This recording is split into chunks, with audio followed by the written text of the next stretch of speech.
locked up in chains. Sin held me captive to sorrow and pain. Years of frustration as love passed me by, until the Master heard my heart's cry for grace. Marvelous grace, I needed grace to pardon and make me whole. Grace, marvelous grace, flows from above with infinite love. Marvelous.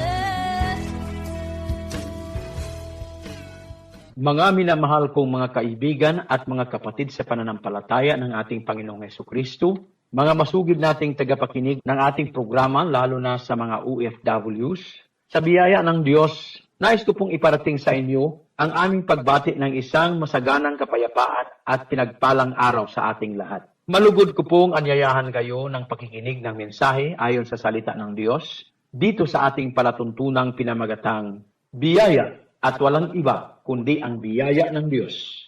Dalangin ang aking puso na kayo'y gagabayan ng Panginoon upang inyong maunawaan ang inyong mapakinggan sa araw na ito at magkaroon sana kayo ng kasagutan sa iyong mga katanungan tungkol sa iyong buhay sa matagal ng panahon dito sa ating palatuntunang biyaya at walang iba kundi ang biyaya ng Diyos. Marvelous grace flows from above with infinite love. Marvelous. Bago po tayo magpatuloy sa ating programa, tayo muna'y manalangin sa ating Diyos. Ama naming nasa langit, purihin at sambahin ang iyong ngalan. Maghari po kayo sa amin at masunod nawa ang iyong kalooban sa aming buhay. Bigyan niyo po kami ng pagkakataong makaunawa ng iyong salita at magkaroon sana ng pananampalataya sa iyo ang mga nakikinig, lalo na dito sa aming programa. Pangunahan mo kami sa aming mga desisyon sa buhay, sa aming mga hakbang at mga gawain. Bigyan niyo rin po kami ng pusong masunurin sa iyo. Kung mayroon mang mga nakikinig ngayon na nasa mabigat na karamdaman, naway ipakita niyo po sa kanya ang kagalingan at lunas na kung saan iyon ang ginawa doon sa cross ng Kalbaryo. Bigyan niyo rin po ng pagkakataong magtagumpay ang mga pangarap ng bawat isa, lalo na kung ito'y para sa iyong kaluwalhatian. Dalangin ko, O Diyos, na lalo mong pagpapalain ang mga kapatiran at kaibigan na makibahagi at sumuporta sa gawaing ito. Bigyan niyo rin po ng pagkakataon ang mga magnanais na magpapagamit sa iyo para magpatuloy ang ganitong gawain. Ingatan niyo rin po kami sa araw-araw naming pamumuhay, gayon din ang mga kaibigan at kapatiran namin sa iba't ibang bansa na naghahanap buhay. Ingatan niyo po sila, ang kanilang sarili, mga mahal sa buhay, ang kanilang trabaho, at lalo na ang kanilang espiritual na buhay. Nawa ay magkakaroon sila ng tunay na relasyon sa iyo upang maging tagapagmana ng iyong kaharian. O Diyos, ibalik namin ang pagpupuri at pasasalamat sa iyo sa kapangyarihan ng iyong banal na Espiritu at sa pangalan ng iyong bugtong anak na si Hesukristo. Amen. Pasasalamatan din natin ang mga kapatiran at mga kaibigang nagpapagamit sa gawain ng Panginoon, lalo na sa radio ministry dito sa internet at sa local radio stations upang may parating ang mensahe ng mabuting balita. Ipaabot din natin ang pangungumusta sa lahat ng mga nakikinig at pasasalamat sa lahat. Pagpapalain kayo ng Panginoon at maging maayos ang inyong pamumuhay sa lahat ng panahon. Is praying for you.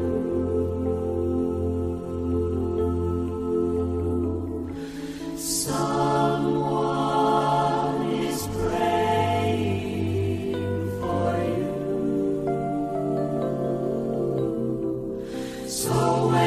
it seems you're all alone, and your heart will break in two, remember someone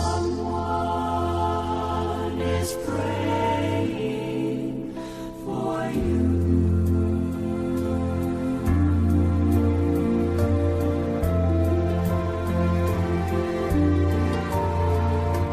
The clouds round you gathered in the midst of the storm. Is your ship tossed and battered? Are you weary and worn? Don't lose hope, someone's praying for you this very day. And peace be still is already on the way. Someone is praying for you.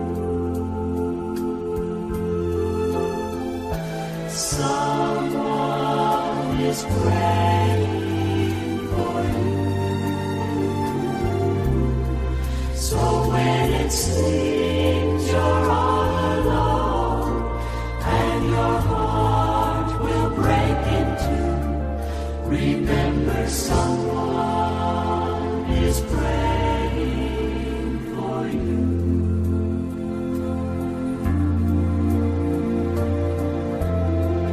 Ngayon babatiin muna natin ang lahat ng mga nagdiriwang ng kanilang kaarawan. Binabati ko kayong lahat ng happy birthday. Nawa ay maging sa lahat ng mga bagay ay guminhawa kayo at matagumpay sa marami pang taon ng iyong maunlad na buhay. Sa iyong pangangatawan, lalo na ang iyong espiritual na buhay. Kaya binabati kita ng happy birthday. May your life in this world be a happy one. May the sun be warm and may the skies be blue. May each storm that comes your way clear the air for a brighter day. May the saints and Savior watch over you. May your life in this world be a happy one. May the sun be warm and may the sky be blue. May each storm that comes your way clear the air for a brighter day. May the saints and Savior watch over you. As you make your way through this old world of ours, as you see the beauty of morning dew,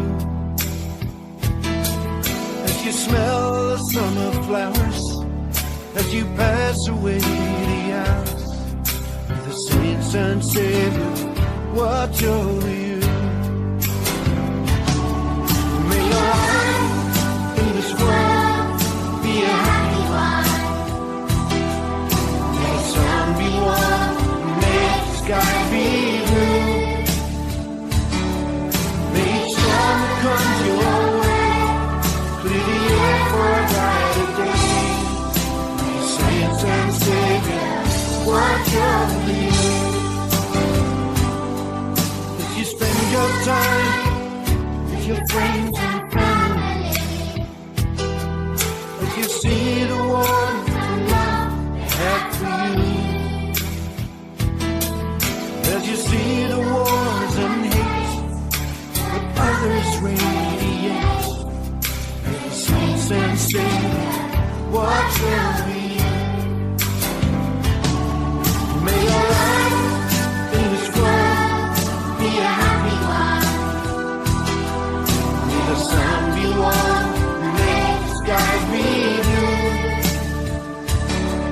May each storm that comes your way clear the air for a brighter day. May the saints and Savior watch over you. May your life in this world Be a happy one.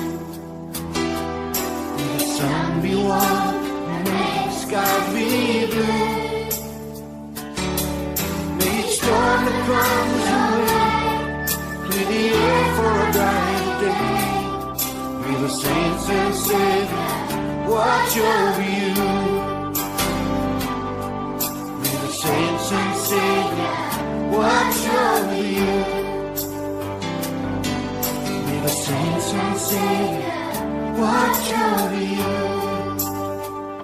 Ang panahong ito ay ibibigay natin ang pagkakataon upang pag-usapan natin ang patungkol sa ating mga mahal na ina. Ating pag-usapan ang pagiging ina or motherhood. Ang pagiging ina ay isang napakadakilang gawain sa buhay ng tao. Ito'y gawaing hindi mapantayan ng anumang gawain dito sa ibabaw ng lupa, maliban kung ang iyong ginagawa ay ang pagiging ina. Kaya para sa mga nanay, mama, inang at mami, binabati ko kayo ng Happy Mother's Day. Thank you for watching over me all of the sleepless nights you lay awake. Thank you for knowing when to hold me close and when to let me go. Thank you for every stepping stone and for the path that always leads me home. I thank you for the time you took to see the heart inside of me. You gave me the roots to start this life, and then you gave me wings to fly, and I learned to dream because you believed in me. There's no power like it on this earth, no treasure equal to its worth. The gift of a mother's love.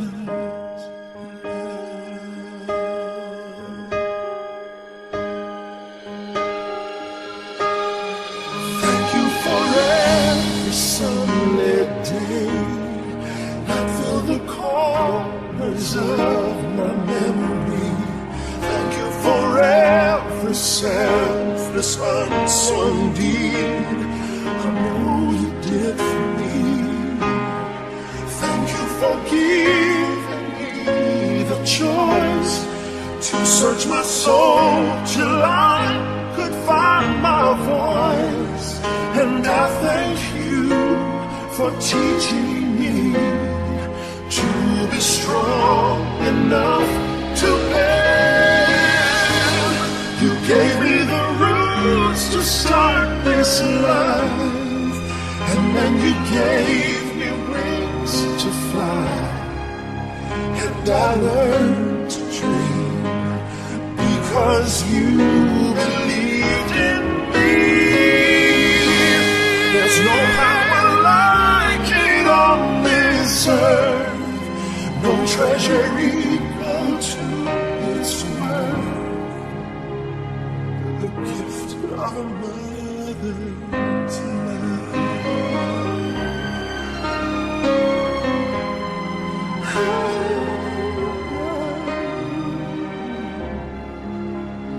I thank God for a mother's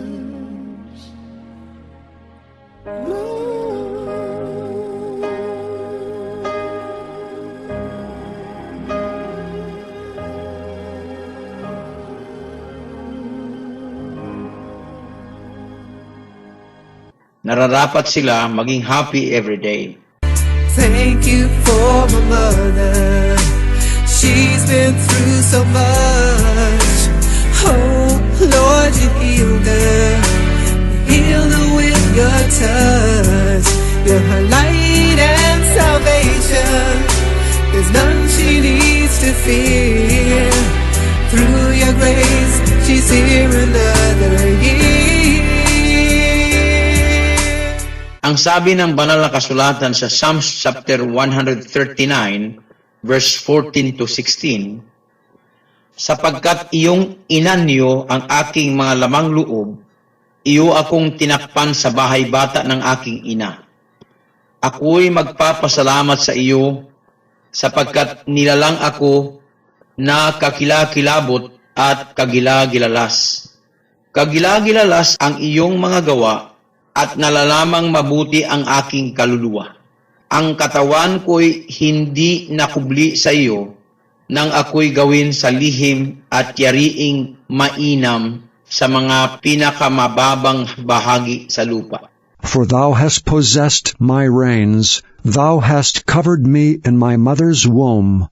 I will praise thee, for I am fearfully and wonderfully made. Marvelous are thy works, and that my soul knoweth right well. My substance was not hid from thee when I was made in secret and curiously wrought in the lowest parts of the earth.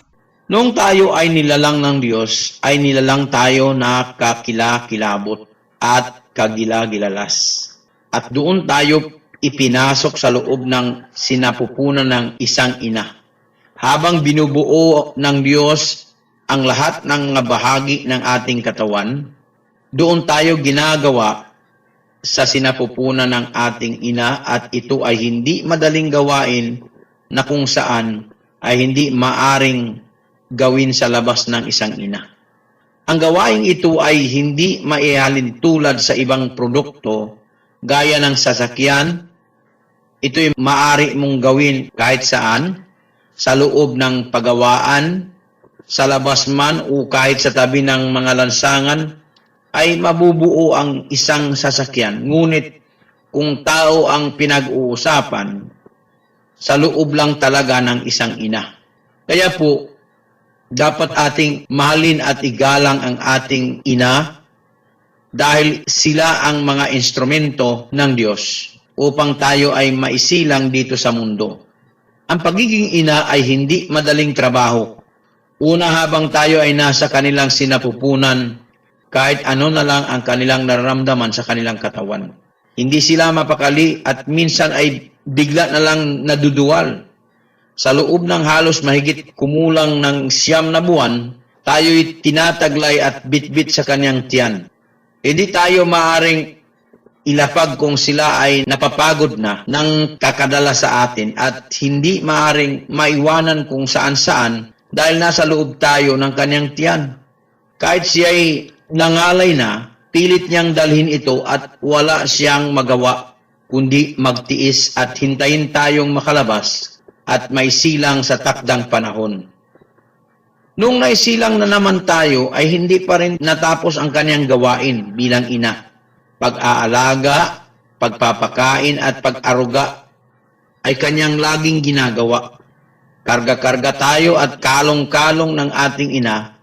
Kahit meron siyang ginagawang iba, ay dapat niyang iwanan ito, maalagaan ka lamang. Thank you, Mother, for all the times you spend down on your knees, praying to the Savior that her sons he'd always keep. Thanks for the hugs and kisses and band-aids on my knees.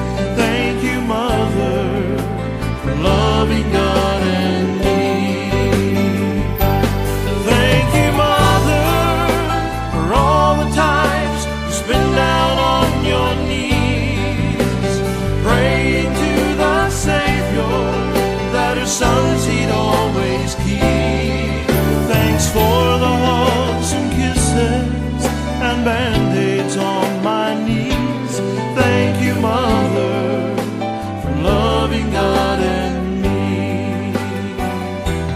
Thank you, Mother, for loving God and me.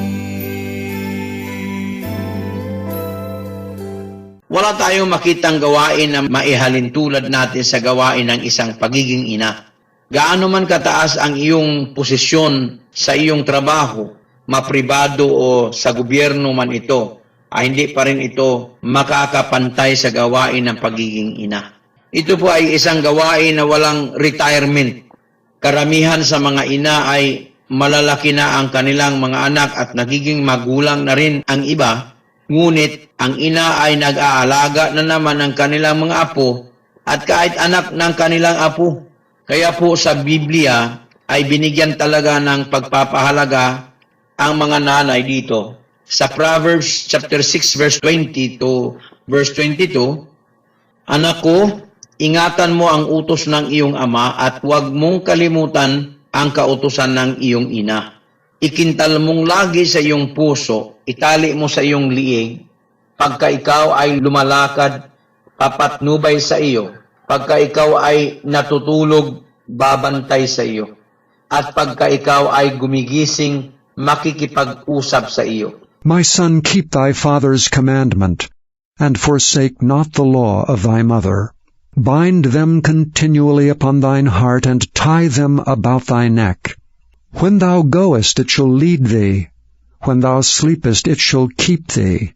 And when thou wakest, it shall talk with thee. Holding my hands when we walked across the street, teaching me to lace my shoes on my tiny feet, telling me I'm proud of you when my team got beat, and all those bedtime stories I kissed it off to sleep. Thank you, Mother, for all the times you spent down on your knees, praying to the Savior that her sons he'd always keep. Thanks for the hugs and kisses and band-aids on my knees. Thank you, Mother, for loving God and me.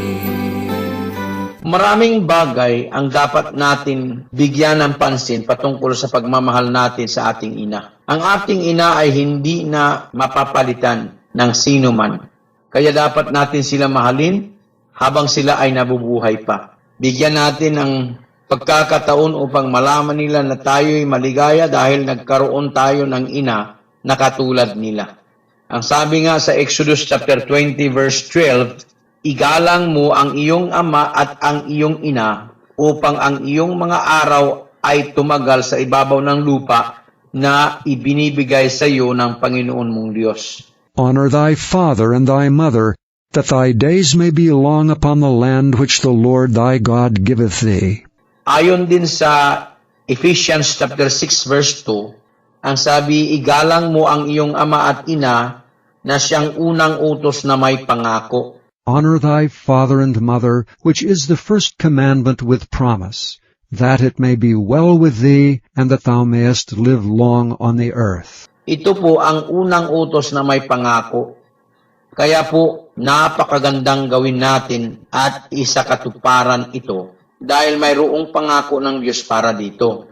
Ang pangako niya ay upang ang iyong mga araw ay tumagal sa ibabaw ng lupa, upang yumaon kang mabuti at ikaw ay mabuhay na malaon sa lupa. Minsan sasabihin mong meron namang mga taong walang galang sa magulang at mahaba pa rin ang buhay nila. Mahaba nga, ngunit hindi mabuting buhay. Kasi ang sinabi sa pangako ng Diyos ay upang ang iyong mga araw ay tumagal sa ibabaw ng lupa, upang yumaon kang mabuti. Mahaba nga ang iyong buhay, ngunit puno naman ng kahirapan. Kaya napakaganda sana kung ating sundin ang utos ng ating Diyos na igalang natin ang ating mga magulang. Thank you for all the times you wiped away my tears. Thank you for all the times you calmed all my fears. Thank you for all the times you held me by my hand. Thank you for being there when I needed a friend. I thank you.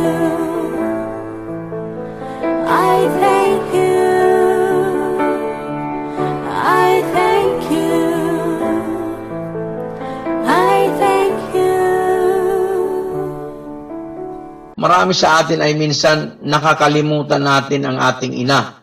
Ina na nagpapakahirap para maisilang ka, hindi niya makain ang gusto niyang kainin habang ikaw ay nasa kanyang sinapupunan dahil baka magkaroon ka ng problema o sumakit ba kaya ang iyong tiyan. Ina na nag-alaga sa atin noong tayo ay wala pang alam sa mundo at kahit tayo ay lumaki na, ina pa rin ang ating inaasahang gagawa ng mga bagay na dapat tayo na ang gagawa. Hindi mawala sa kanya ang pag-alala sa kanyang mga anak. Kaya ang karamihan ng ina ay nangangarap na makarating ng ibang bansa upang magkaroon ng magandang kinabukasan ng kanilang mga anak. Tinitiis nila ang lungkot, pagod at hirap na kanilang nadarama. Ito ay para lang magkaroon ng maliwalas na buhay ang kanyang mga minamahal. Kaya tayong mga anak, sana po bigyan natin ng pagpapahalaga ang ating mga magulang, lalo na po ang ating ina. Kung maaari sana, kung tayo ay magdiwang ng ating mga kaarawan, ang atin sanang ina, ang bibigyan natin ng regalo. Sapagkat kung iyong alalahanin, sa mga araw na ikaw ay sinilang, lubang napakahirap ang kanyang naranasan. Kaya po sana ay ating alalahanin ng mabuti ang ating mga magulang. Hindi tayo maisilang sa mundong ito kung wala sila sa buhay natin. Minsan ay hindi natin sila pinapakinggan, hindi natin sila sinusunod, hindi natin pinapadama sa kanila ang mahalaga na mahalaga sila sa ating buhay. Kailan pa po natin ito ipaalam sa kanila? Kung sila ang wala na, ganun po ba? Sabi nga sa Proverbs chapter 23 verse 22 to 25, dinggin mo ang iyong ama na naging anak ka, at huwag mong hamakin ang iyong ina kung siya ay tumanda. Bumili ka ng katotohanan at huwag mong ipagbili o karunungan at turo at pag-uunawa. Ang ama ng matuwid ay magagalak na lubos, at siyang nagkaanak ng pantas na anak ay magagalak sa kanya. Hearken unto thy father that begat thee, and despise not thy mother when she is old. Buy the truth and sell it not, also wisdom and instruction and understanding. The father of the righteous shall greatly rejoice, and he that begetteth a wise child shall have joy of him. Thy father and thy mother shall be glad, and she that bare thee shall rejoice. Mga tuwa ang iyong ama at ang iyong ina, at magalak siyang nanganak sa iyo. Napakagandang pakinggan kung ang ating mga magulang ay masaya dahil sa atin. Hindi nila pagsisihang ipinanganak ka sa mundong ito. Thank you, God, for a mother like mine, loving and kind. I'm glad that she is mine.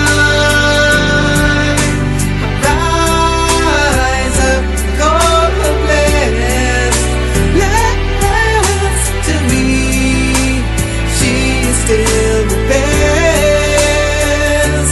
Thank you, God, for my mother. She taught us how to love you. She set an example by walking with Jesus. She always prayed for us. She always cared for us. I taught her to. Ngayon, bigyan natin ng mga katanungan na dapat nating itanong sa ating sarili. Tunay bang mahal mo ang iyong ina? Ginagalang niyo ba siya? Ayaw mo ba siyang mapahamak?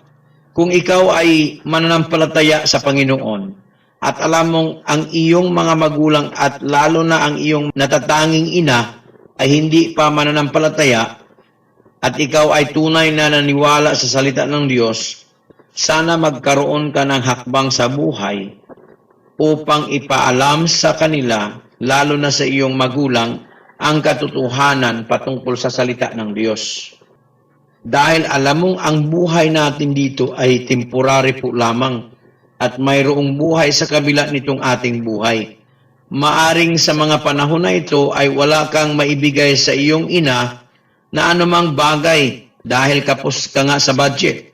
Ngunit, ang pinakamahalagang bagay ay maibigay mo sa kanila kung ano ang nasa sa iyo, ang ibig sabihin ang kaligtasang natanggap mo sa biyaya ng Diyos sa pamamagitan ng pananampalataya kay Kristo Jesus.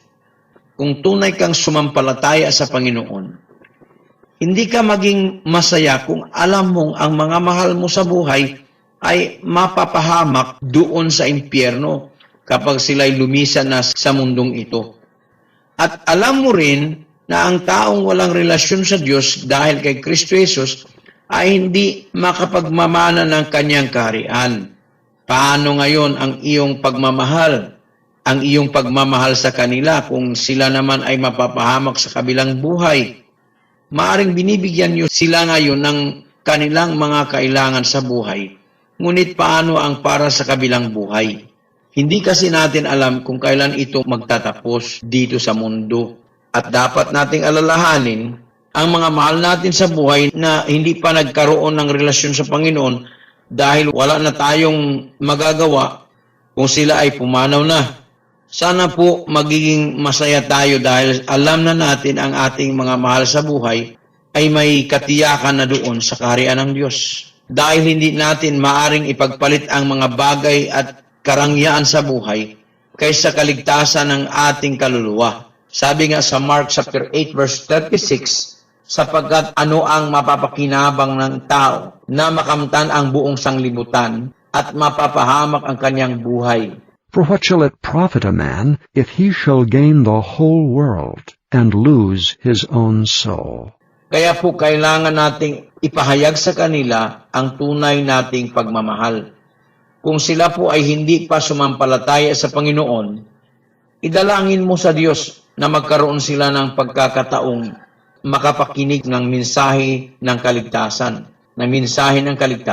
Kagaya nga noon, nung ako'y bago pang tumanggap sa Panginoong Hesus, hindi po ako mapakali at sinikap ko makauwi ng probinsya upang maibahagi ko sa kanila ang kaligtasang aking natamo.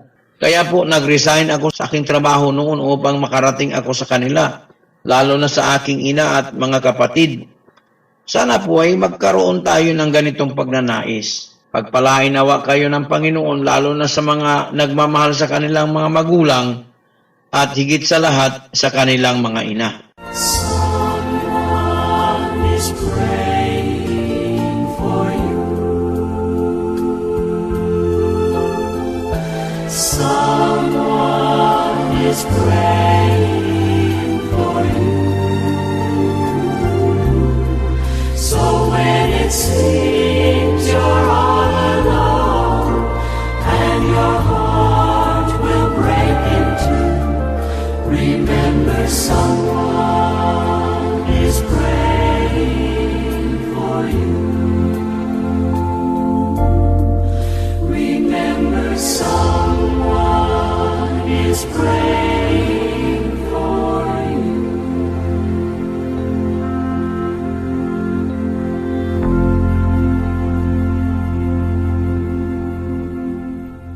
Ngayon, ang iyong tanong, paano kung ayaw nila makinig sa akin?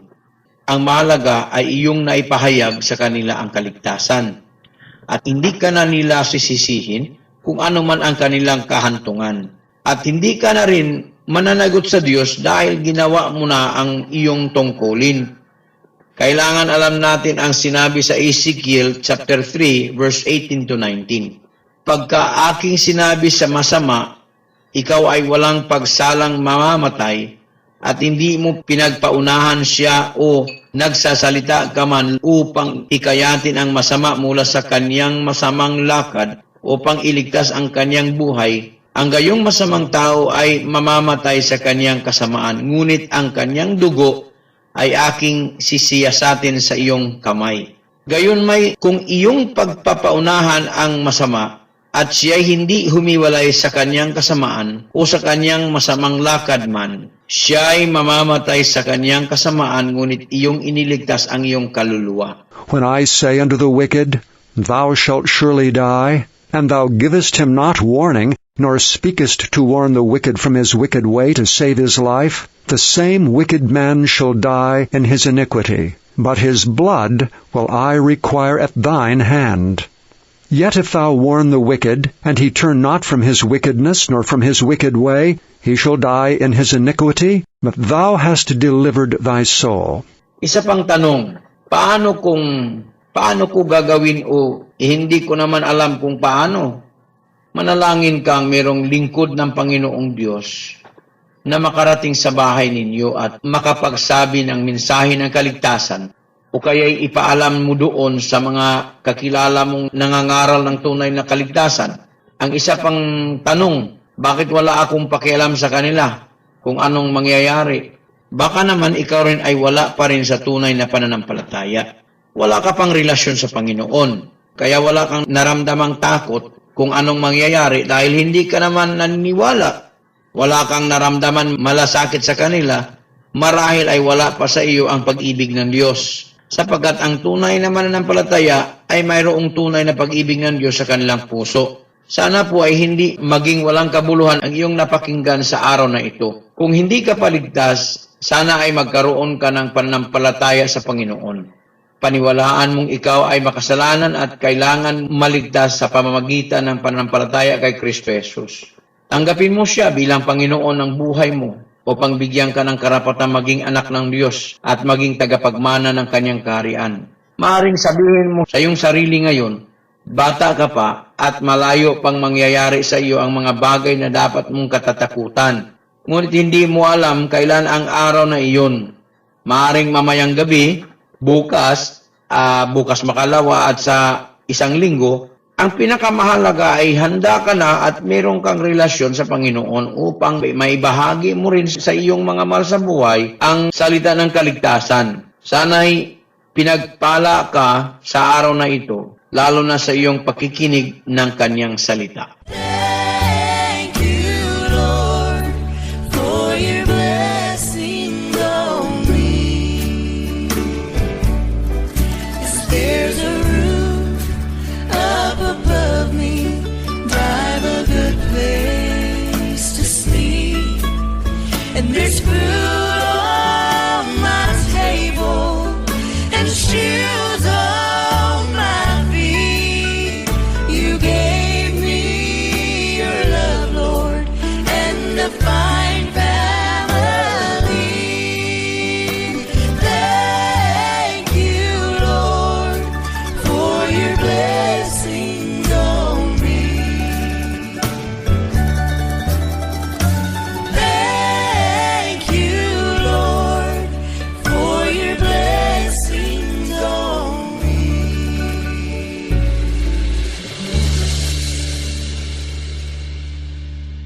Mga kaibigan at mga kapatid, kung meron po kayong mga katanungan patungkol sa Biblia at sa ating mga napakinggan, at kung meron din po kayong nais batiin dahil magdiriwang siya ng kanyang kaarawan, at kung meron din po kayong mga prayer concerns and requests, maaari nyo pong ipagbigay alam sa akin kahit sa personal message doon sa Messenger. Hanapin nyo lang po ang aking pangalan sa Messenger, Ananias Bangunon.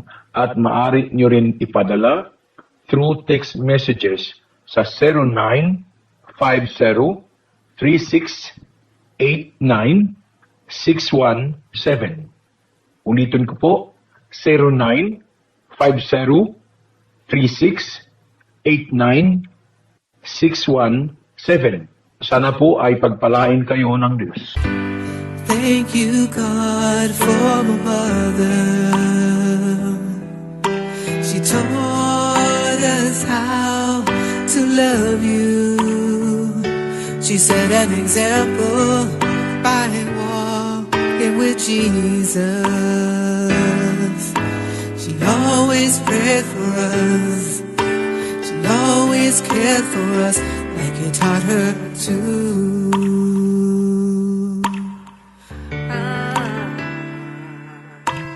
Thank you for my mother.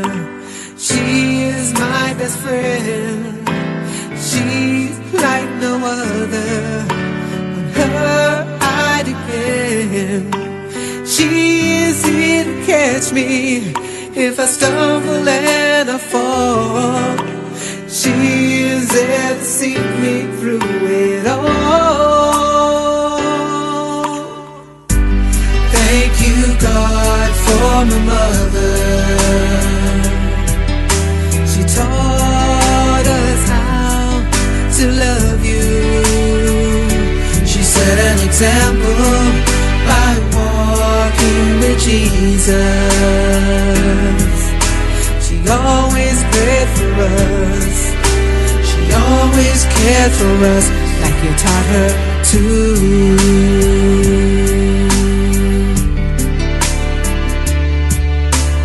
Thank you for my mother. She's been through so much. Oh, Lord, you healed her. You healed her with your touch. You're her light and salvation. There's none she needs to fear. Through your grace, she's here another year. Thank you, God, for my mother. She taught us how to love you. She set an example by walking with Jesus. She always prayed for us. She always cared for us like you taught her to.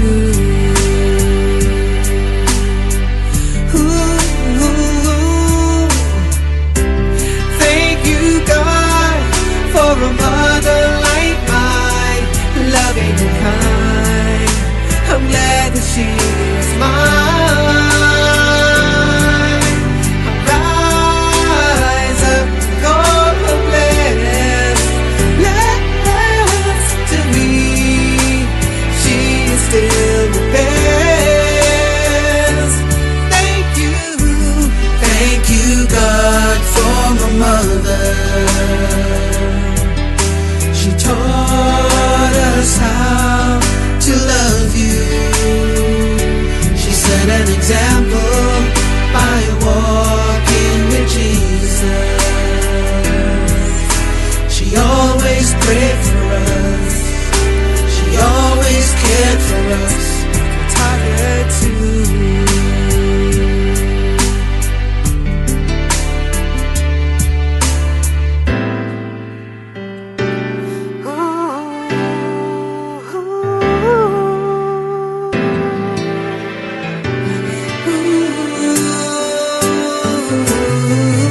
Cared for us. She always prayed for us. She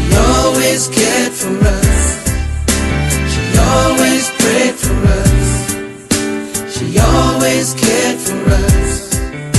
She always prayed for us. She always cared for us. She always prayed for us. She always cared for us. Thank you, Lord. She always cared for us. She always prayed for us. She always cared for us. She always prayed for us. Thank you, Lord. Thank you, Lord. She always thank you, Lord. Thank you, Lord. Thank you, Lord. Thank you, Lord. Thank you, Lord. Thank you, Lord. Thank you, Lord. Thank you, Lord. Thank you for watching over me. All of the sleepless nights you lay awake. Thank you for knowing when to hold me close and when to let me go. Thank you for every stepping stone and for the path that always leads me home. I thank you for the time you took to see the heart inside of me. You gave me the roots to start this life, and then you gave me wings to fly, and I learned to dream because you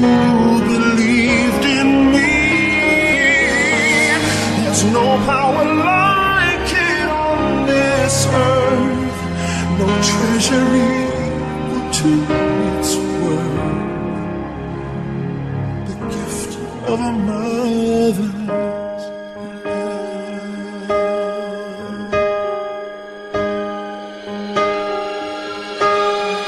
Thank you for every sunlit day that filled the corners of my memory. Thank you for every selfless unsung deed I know you did for me. Thank you for giving me the choice to search my soul till I could find my voice. And I thank you for teaching me to be strong enough to bear. You gave me the roots to start this life, and then you gave me wings to fly. And I learned to dream because you believed in me. There's no power like it on this earth, no treasure equal to its worth. The gift of a mother's love.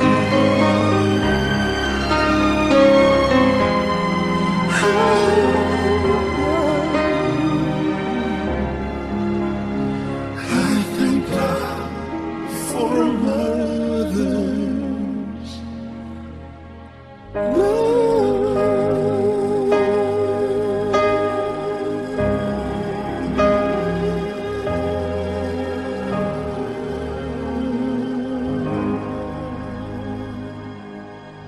Mga kaibigan, kababayan at mga kapatid, natapos na naman ang ilang minuto ng ating pakikinig dito sa ating palatuntunang pinamagatang Biyaya at walang iba kundi ang biyaya ng Diyos. Ang programang ito ay iyong mapakinggan tuwing Sabado, 7 a.m. to 8 a.m. at tuwing Linggo, 7 a.m. to 8 a.m. At ito'y maririnig din sa iba't ibang dako ng ating mundo sa pamamagitan ng www.freedomonlineradio.com. Kaya po hanggang sa muling pagkakataon, ang inyong lingkod, Pastor Ananias Calhisan Bangunon, sa Bethany Baptist Church sa Arizobal Corner, Orbestondo Streets, Barangay Magusilong, Cantilan, Surigao del Sur, ay magsasabi, ang biyaya at pagpapala ng Diyos ay mamayani sa bawat isa. Purihin ang Diyos at maraming salamat.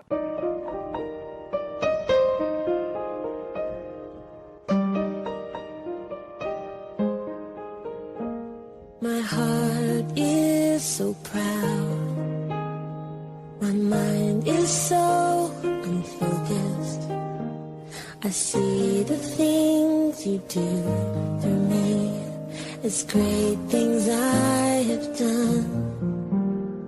And now you gently break me, and lovingly you take me and hold me as my Father and mold me as my Maker.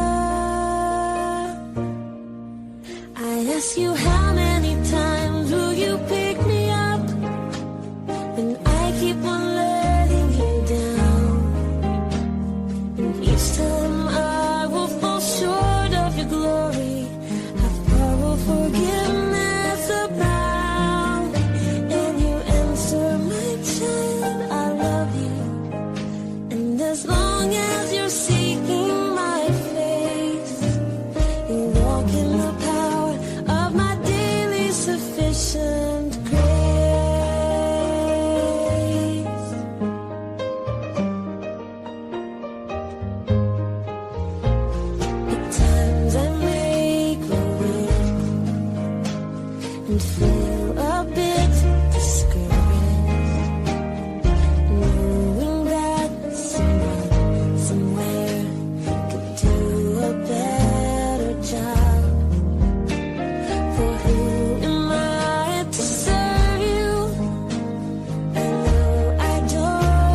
As I walk with you, I'm learning what your grace really means.